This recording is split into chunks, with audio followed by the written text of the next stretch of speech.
You're watching France 24. Time now to cross to the world's most famous film festival. Lisa Nesselson, our film critic, is at the 68th Cannes Film Festival.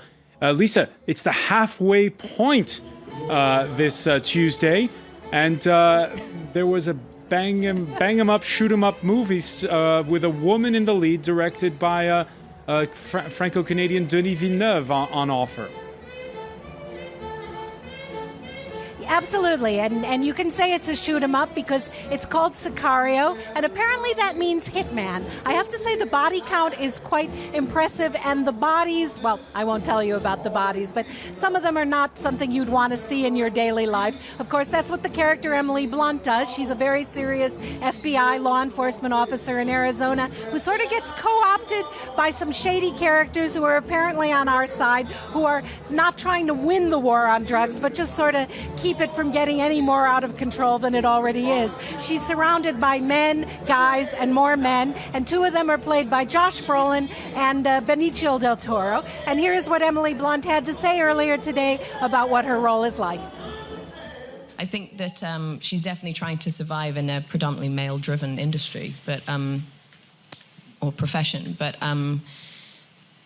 I think, you know, the FBI agents that I spoke to, they sound like me. They just sound like normal girls. And I found that interesting to kind of get under the skin of what it is to be a female cop and what that costs you, how it affects your marriage, how it affects how you sleep at night, and how you cope with the men working alongside you. It was just really interesting hearing their point of view, and quite humbling, actually.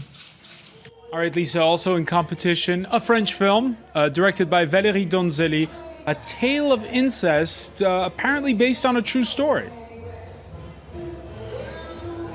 It is. We've got a lot of forbidden love this year. We've got Carol, about a lesbian romance in 1950s New York, and this is Brother and Sister in the 1500s in France, based on a story that really happened, but Donzelli has brought all sorts of anachronistic touches to it. So they're living in a chateau out in the countryside, and there's horses, but there's also real cars. There's electric horses, and there's radios and electric lights, and there's just this very unseemly attraction between brother and sister. And as you can imagine, church and state are really, really, really opposed to that. In fact, it's a hanging offense or a beheading or a burning at the stake offense. So we're rooting for young love, but everything, all the powers of the world at that time are arrayed against them. This was not a very popular film with the critics. We'll see whether the rank and file film goers enjoy it more.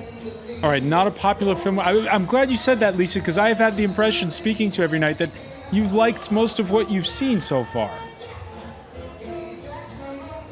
Actually, it's a pretty even-keeled year. I haven't fallen in love with any movies except Todd Haynes' Carol, but some of my friends who came from further away than this time zone are getting a little peeved and cranky, and we're not going to get any happier as things go along unless we see a masterpiece real soon.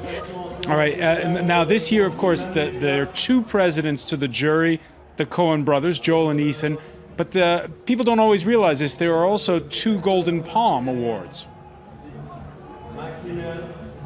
That's right. Of course, there's the one that everybody hears about, which is for the best feature film in the competition. But there is also a Golden Palm every year for the best short film. This year there are 7 or 8 short films competing. They come from all over the world. I have to say that they didn't really send me, except one where the setup is that an Orthodox Jewish family in the Palestinian territories has a car accident as it's getting to be the Sabbath on Friday night, which is going to limit their ability to do things. And unfortunately, the accident has taken place outside a Catholic nunnery where the nuns have taken a vow of silence. So it's a very interesting send-up of when you have very strong religious tenets that you can't break, but how can these people work it out if they can't talk and they can't do stuff for themselves because it's the Sabbath. That one I enjoyed. We'll see what the jury decides. It's a separate jury from the main one for the short films. I'm glad you mentioned short films, Lisa, because we all know that they're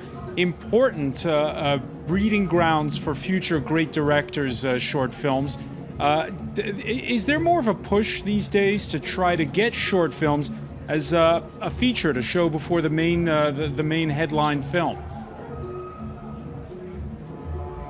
There have been some years where there have been funny little short films because they're honoring a specific anniversary of the festival and they put together things from the past. Actually, speaking of the Coen brothers and Josh Brolin, who's in Sicario, for the 60th anniversary of the festival, the Coens, like all the former Palme d'Or winners, were asked to make a short film, and they made one that's very, very funny, where Josh Brolin plays a cowhand, a cowboy who goes into a serious art house and is trying to pick between seeing, I think, a film from Iran and maybe one from Bulgaria. And just as a guy who wrestles steer during the day, he's trying to find out from the guy who sells tickets which of those movies he might like better. But whenever an editor tells me, oh, short films don't matter, I say, oh, really? Because they get a Golden Palm at Cannes, and they also get Oscars. That's a legitimate category, live action and animation for shorts. So yes, shorts are very much a training ground for the directors of tomorrow, although they are an art form in themselves.